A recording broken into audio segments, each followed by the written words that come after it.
सनातन जी हर समय 5 वर्ष की अवस्था में रहते हैं और कोई वस्त्र नहीं धारण करते, दिगंबर। दिग माने दिशाएं, दिशाएं ही जिनकी अंबर है, अर्थात नग्न अवस्था में रहते हैं। ये वर्णन करते हैं कि एकादशी व्रत को हरितोष व्रत कहते हैं।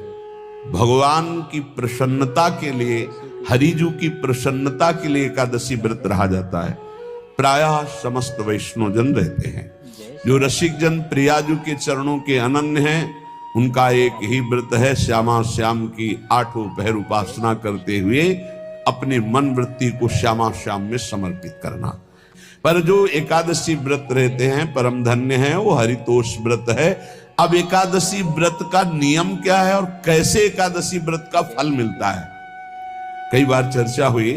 बहुत सुंदर शास्त्र प्रमाण के अनुसार श्री सनातन मुनि बोल रहे हैं, जिसे एकादशी रहनी हो और एकादशी का फल प्राप्त करना हो, उसको 3 दिन, एक तो दशमी और एक द्वादशी और फिर बीच में एकादशी, उसको 3 दिन संयम में रहना होता है, तब बीच की एकादशी का उसे फल प्राप्त होता है। जिसे एकादशी व्रत रहना हो, उसका नियम है कि दशमी के दिन कांसे के पात्र का त्याग करें। वैष्णव सिद्धांत है कि कभी जिसमें मांस बना उस रसोई का भोजन न ग्रहण करे। मसूर की दाल, चना की दाल, कोदों और कोई भी शाक, शहद, दूसरों का अन्न, दोबारा भोजन और मैथुन, ये दशमी के दिन त्याग दे। एक बार दशमी के दिन भोजन करे 24 घंटे में, क्योंकि एकादशी रहना है। कांसे का पात्र, जिस रसोई में मांस बना उसके भोजन का त्याग, मसूर की दाल, चना, कोदो, शाक, मधु अर्थात शहद और दूसरे के द्वारा दिया हुआ भोजन और दोबारा भोजन और मैथुन क्रिया, इनका दशमी के दिन कभी भी प्रयोग ना करें। इन 10 वस्तुओं से वैष्णव दूर रहे दशमी के दिन। फिर एकादशी के व्रत में, ये पीछे तो हम वर्णन कर ही चुके हैं, कहीं नहीं आया यहाँ कुटू का वो कचौड़ी पकौड़ी और सिंघाड़ा का हलवा और सावा, ये दुनिया के खीर और सब। ये एकादशी के दिन किसी भी तरह की गेम आदि क्रीड़ा ना खेले। जैसे अब आज व्रत है तो बैठे हैं अपना मोबाइल में गेम खेल रहे हैं, ऐसा कोई भी क्रीड़ा नहीं। द्यूत क्रीड़ा, किसी भी तरह का गेम, ये सब खेल नहीं। एकादशी के दिन उपासक को चाहिए कि वो किसी भी तरह की क्रीड़ा, मनोरंजन बिल्कुल नहीं, नींद नहीं लेनी उसको, न दिन में न रात में। एकादशी व्रत, और प्रायः पुराने महापुरुषों ने ऐसा किया है। रामदास जी डाकोर के रात में जाते थे, रणछोड़ भगवान के यहाँ कीर्तन करते थे जाकर, तभी तो भगवान उनके कीर्तन पर, उनकी भक्ति पर रीछ कर गाड़ी में बैठकर उनके साथ आए थे। पूरी रात जगकर कीर्तन करना, और दिन में तो सोना ही निषेध है। पान खाना निषेध है, एकादशी को बिल्कुल नहीं। जो व्रत रह रहे, वृक्ष से तोड़कर जो दतून की जाती एकादशी के दिन नहीं। दूसरे की निंदा करना, चर्चा करना नहीं, अर्थात अधिकतर मौन व्रत धारण करे एकादशी के दिन। चुगली करना, कोई चोरी करना, वाणी से, शरीर से, मन से किसी को दुख पहुंचाना, भोग करना, मैथुन करना,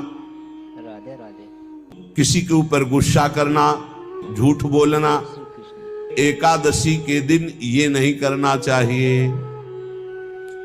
एकादशी को एक बार कुछ फलाहार शुद्ध, अगर आपके पास कोई व्यवस्था नहीं तो थोड़ा दूध है, जल है, ऐसे आप लेकर, या थोड़ा सा फल ले लें, थोड़ा सा फल लेकर के प्राण पोषण, एक दिन में मर नहीं जाओगे। कितने तो निर्जला एकादशी रहते हैं, हर एकादशी निर्जला। पूज्य श्री मथुरा दास जी निर्जला ही रहते थे हर एकादशी। चलो भैया आपकी सामर्थ्य नहीं तो जल 2-4 बार ले लो, एक बार थोड़ा सा दूध और फल ले लो, चल जाएगा काम, प्राणों का पोषण हो जाएगा। ये आचरण न करे, एक बार जय श्री कृष्ण कुछ आहार ले ले, वो भी शुद्ध भगवद अर्पित प्रसाद। फिर द्वादशी को कांस के पात्र में द्वादशी को भी भोजन न पावे। जिस रसोई में मांस बनाओ उसमें आहार न ले, किसी भी तरह का नशा द्वादशी को न करे, शहद न पाए, तेल के बने पदार्थ न पाए, मिथ्या भाषण न करे और बहुत शरीर का व्यायाम न करे, बहुत थकावट वाले कार्य न करे, दोबारा भोजन न करे, एक बार द्वादशी को भी भोजन पवित्र, मैथुन न करे, जिसका स्पर्श नहीं किया जाता है ऐसे पदार्थों का स्पर्श न करे, और मसूर की दाल न खाए। द्वादशी को जो इन नियमों का पालन करता है, दशमी द्वादशी ऐसे और एकादशी ऐसे, तब उसे एकादशी व्रत का फल प्राप्त होता है। जय श्री कृष्ण। उपासक को चाहिए राधे राधे कि इन नियमों से व्रत का अनुष्ठान करे, मनमानी आचरण न करे। सबसे प्रार्थना जो एकादशी रहते हो, राधे राधे हरितोष व्रत इसे कहते हैं, भगवान की प्रसन्नता के लिए रहा जाता है, रहना चाहिए। जो अपनी आचार्य परंपरा में हैं, जैसे जिनका सिद्धांत है, पर रहने का सिद्धांत ये श्री सनत कुमार जी वर्णन, श्री सनक जी महाराज, ये सनत कुमार जी वर्णन की। सनक जी महाराज कह रहे हैं, यदि भगवान का आश्रय नहीं, सत्संग नहीं है, तो इन 4 में से एक हो तो नाश कर देता, फिर चारों हो तो सर्वनाश हो जाता है। यदि सत्संग नहीं है, यदि भगवत आश्रय नहीं है, और खूब धन हो, जवान अवस्था हो, और बढ़िया पद मिला हो, प्रभुत्व चलता हो और अज्ञान हो, फिर क्या कह रहा है? बोले ये चारों जहां मौजूद होते हैं वहां सर्वनाश का खेल शुरू हो जाता है। अगर इनमें से एक हो तो सर्वनाश करने में पर्याप्त है, और अगर चारों हो तो फिर क्या कहना है? जवान हो, खूब रुपया पैसा हो, कोई पद हो, कोई अधिकार हो बड़ा, फिर और अज्ञानी हो, तो बोले एक नाश कर देगा, फिर चारों तो नाश ही कर देंगे। और अगर सत्संगी है तो ये चारों महान कार्य कर देंगे। जवान है, खूब दूसरों की सेवा, मेहनत पूर्वक धन संपत्ति कमाकर माता पिता की सेवा, परिवार की सेवा, जी की भक्ति करता है, तुलसी का पौधा रोप करके तुलसी जी का सिंचन करना, तुलसी जी को तिलक लगाना, तुलसी जी को माला पहनाना, तुलसी जी की परिक्रमा करना, तुलसी जी को प्रणाम करना, वो कोटि सहस्त्र युगों तक ऐसा महान सुकृत होता है कि भगवान श्री कृष्ण के नित्य समीप रहता है जो तुलसी जी की सेवा करता है। जब तक मनुष्य की लगाई हुई तुलसी की शाखा प्रशाखा, बीज, पुष्प, सुंदर दल से तुलसी जी सुशोभित होती है, तब तक हजारों कल्पों में श्री हरिधाम में रहते हुए उसका कभी पुण्य नष्ट नहीं होता। जैसे एक दिन 1000 कल्प, 2 दिन 2000 कल्प, वो भगवान के नित्य धाम में महान सुकृत के बल से भगवत धाम में रहेगा, जो तुलसी जी का पक्का मान लीजिए। जब स्वयंसी में से तो तुलसी जी रोपण करके तुलसी जी का एक वन लगाया, और रोज नवीन नवीन मंजरी तुलसी दल लेकर प्रभु के चरणों में, कहीं न कहीं तुलसी जी की कृपा हुई। वृंदावन, ये वृंदा अधिष्ठात्री देवी वृंदावन की है, इनकी कृपा के बिना। हे चंद्रादने, संपूर्ण पत्रों और पुष्पों को जो उतार करके सम्मान पूर्वक पहले प्रार्थना करनी चाहिए, हे वृंदा देवी, हे तुलसी जी, भगवान श्री हरि की पूजा के लिए या प्रियाजू की पूजा के लिए हम आपके कुछ मंजरी, कुछ दल लेकर के सेवा करना चाहते हैं, आप कृपा करके मुझे दीजिए, और फिर उतार लें। ऐसे नोचना नहीं, बहुत सम्मान से, बहुत प्यार से, तो तुलसी जी प्रसन्न होती है। जो मनुष्य तुलसी दल से श्री हरि की पूजा करता है, कोई भी पाप उसका स्पर्श नहीं कर सकता। पूर्व में किया हुआ कोई भी पाप उसको दंड नहीं मिलेगा, जो तुलसी जी की आराधना नित्य करता है। अब इतना जल भी ना चढ़ा दे, मार पुण्य हो जाए और तुलसी जी अंतर ध्यान, अनुकूल जल, जैसे मान लो गमले पे हैं तो इतना बड़ा तांबे का रोज उससे अब भर के लोटा चढ़ा दोगे, 2-4 दिन में अंतर ध्यान हो जाएंगे तुलसी जी। बहुत विवेक से जरूरत है, मतलब भारी पुण्य होगा। अब इतना बड़ा लोटा रोज जल चढ़ाओगे तो 2-4 दिन में पीली होके अंतर ध्यान हो जाएंगे। पर इतना जल, अनुकूल जल चाहिए। एक तांबे का छोटा सा लिया, ऐसे रोज डालो, उसमें कोई फर्क नहीं। और गमला उठाकर धूप में विराजमान करो। सेवा का मतलब क्या है? जो तुलसी जी को जल अर्पित करके तुलसी जी की सेवा करता है, हरि चिंतन करता, कभी कोई पाप उसका स्पर्श नहीं कर सकता। 100 भार सोना, 400 भार चांदी,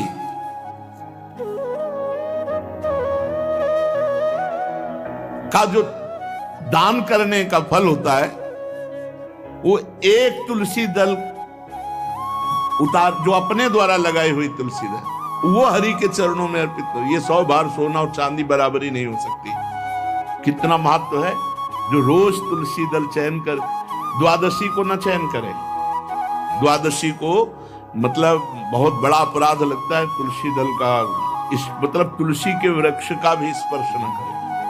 प्रणाम नमस्कार दूर से, एक भी दल नहीं टूटना चाहिए। द्वादशी को ऐसा हमने महापुरुषों से सुना है कि मंजरी और पत्र उतारना ये ठीक नहीं, बिल्कुल नहीं ठीक है। ब्रह्म हत्या का फल लगता है, अगर जो पाप लगता है अगर कोई द्वादशी को तुलसी चयन, बहुत सावधानी से। जिसके घर में तुलसी का बगीचा होता है, कई पौधे होते हैं, उसको कहीं तीर्थ जाने की जरूरत नहीं, उसका घर तीर्थ है जिसके घर में तुलसी के पौधे हैं। और यमराज कभी उस घर में किसी भी मरने वाले को लेने नहीं आएंगे।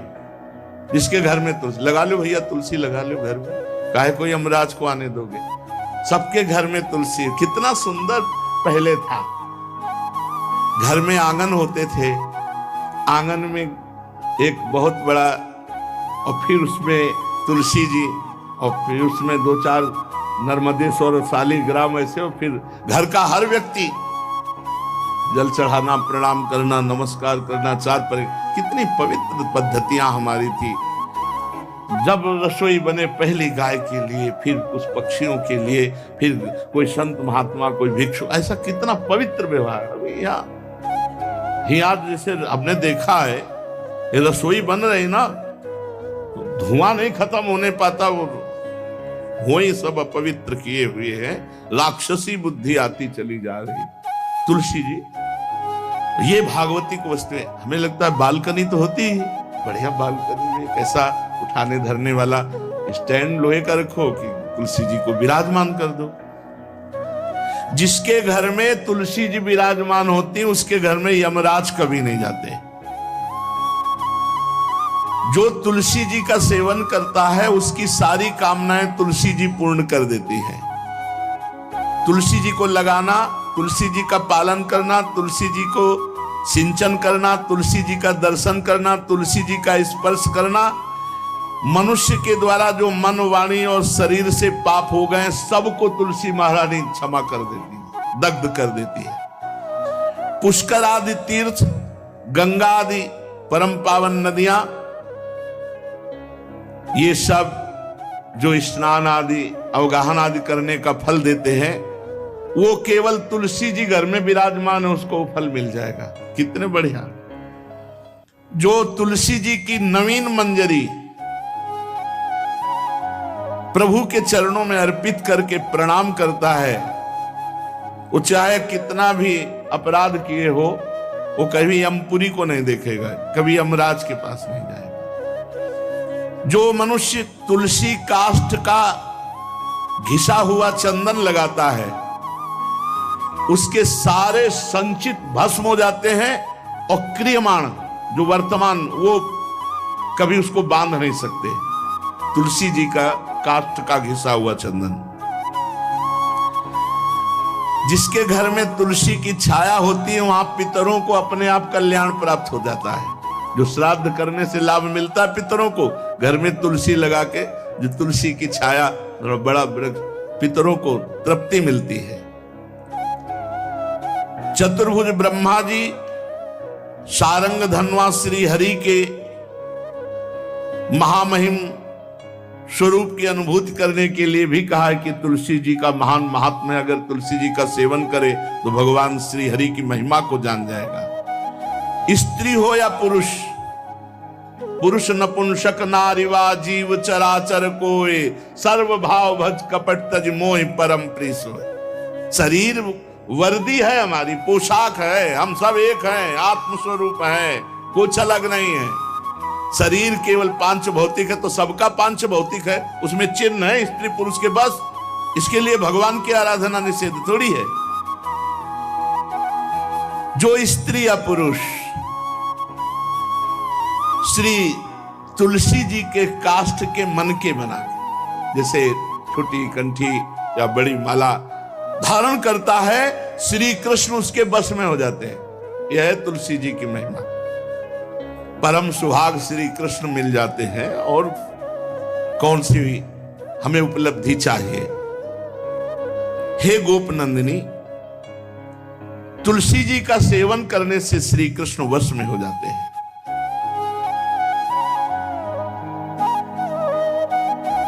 जो तुलसी की माला से नाम जप करता है, काउंटर वाली बात तो स्मृति के लिए भाई है, हम निषेध नहीं करते, नहीं बहुतों के भजन बंद हो जाएंगे, पर हम इतनी महिमा जरूर बता देते हैं कि तुलसी माला से जो नाम जप किया जाता है उससे आध्यात्मिक सिद्धि बहुत जल्दी होती है। गुरुदेव भगवान कहते जो अंगुलियों से रगड़ होती है मन का से, उसमें आध्यात्मिक ऊर्जा शक्ति तुलसी माला से। प्लास्टिक पर भाई करो, निषेध नहीं कह रहे बंद हो जाएगा, वो भी राधा राधा कहना, वो हमें बंद नहीं करना। हम कह रहे तुम जैसे बने वैसे करो, लेकिन माला का बहुत बड़ा प्रभाव है। तुलसी परम पवित्र भगवान श्री हरि की प्रिया, और उनके काष्ठ को जब हम ऐसे ऐसे नाम के साथ, तो विशेष ऊर्जा शक्ति, आध्यात्मिक शक्ति हमें जागृत होती है। हो सके जिनको ऐसा बन सके तो छोटी एक वो आती है सुमिरनी, उसको रख लो, अपनी जेब में रख लो, उससे करो। और नहीं है तो भैया तुम इसी से करो, नाम जप करो, भाव को भाव अनख आलसो, नाम जपत मंगल दिस दसो। सुंदर सुंदर तुलसी जी के वृक्षों के समीप बैठ करके जो अनुष्ठान किया जाए वो बहुत लाभदायक।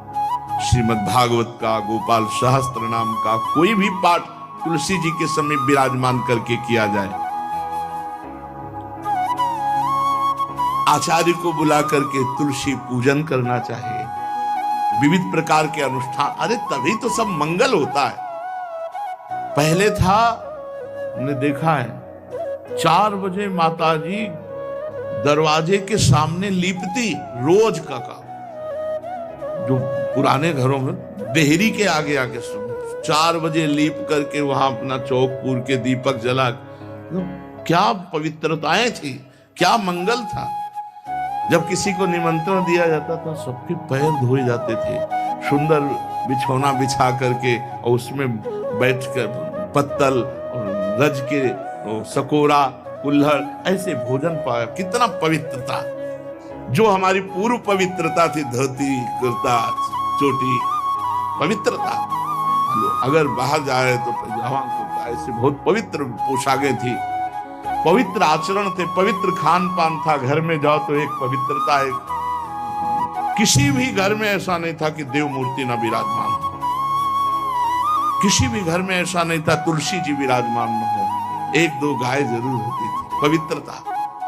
अब तो बड़ा विचित्र, ये भारतीय गौएं जो श्वेत रंग की, जो अरुण रंग की, जो सींग वाली हैं, वो उनका आप दुग्ध देखिए, दूह कर रख दीजिए, स्वर्णिम कांति छाई मिलेगी। ये हमारी भारतीय पद्धति है, हविष्यान्न, इससे देवताओं का, भगवान का, सबका अभिषेक पूजन होता है। शुद्ध गाय जो हमारी भारतीय है, तीला है उसके जैसे निकला हुआ, वो भगवान ने सेवा की है। हमारे गोविंद भगवान का नाम ही गोविंद, गौओं के इंद्र। भगवान सुबह से निकल जाते थे, शाम तक गौओं को चराते थे। बड़ा तो किशोरी जी ने श्री तुलसी जी के पूजन की बात,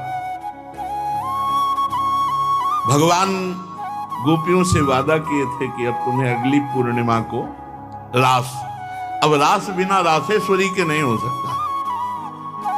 लिखा हो चाहे ना लिखा हो, कोई भी विद्वान, कोई भी प्रवक्ता इस बात को बतावे, कहते हैं भागवत में राधा नाम नहीं लिखा है।